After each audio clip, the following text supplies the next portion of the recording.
Isifundo sethu sesibini sibhaliwe kwabasekorinte besibini phepha lesihlanu qale ufunda kwesahlukwana sokuqala siyokuma kwesahlukwana seshumi.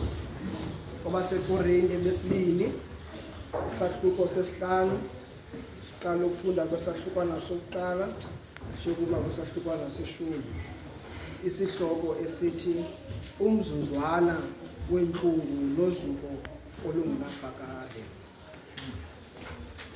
Kuba siyazi ukuba xa ithe yachithwa indlu yethu esemhlabeni engulomnquba, sinesakhiwo esiphuma kuThixo, indlu yona emazulwini engenakwenziwa ngezandla engenaphakade.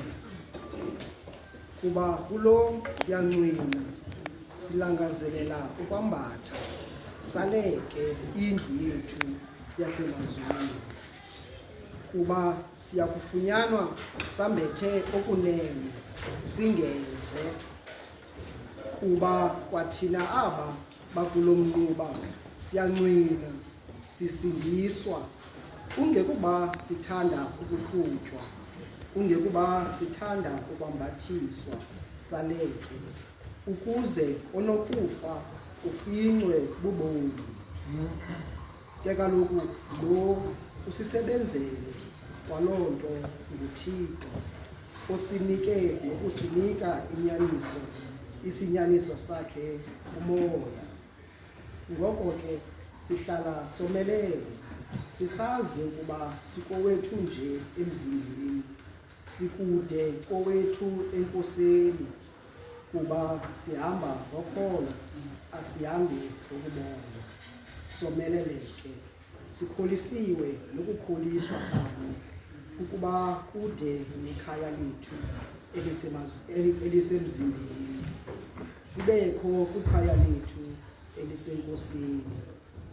Ngoko ke sizondelela ekuthini nokuba sisekhaya, nokuba sikude nekhaya, sibe ngabakhululekileyo kuyo.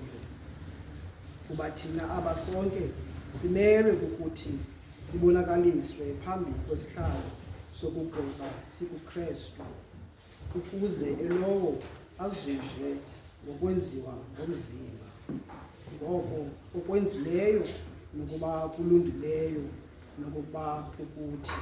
Siphela apho isifundo sethu sesibini.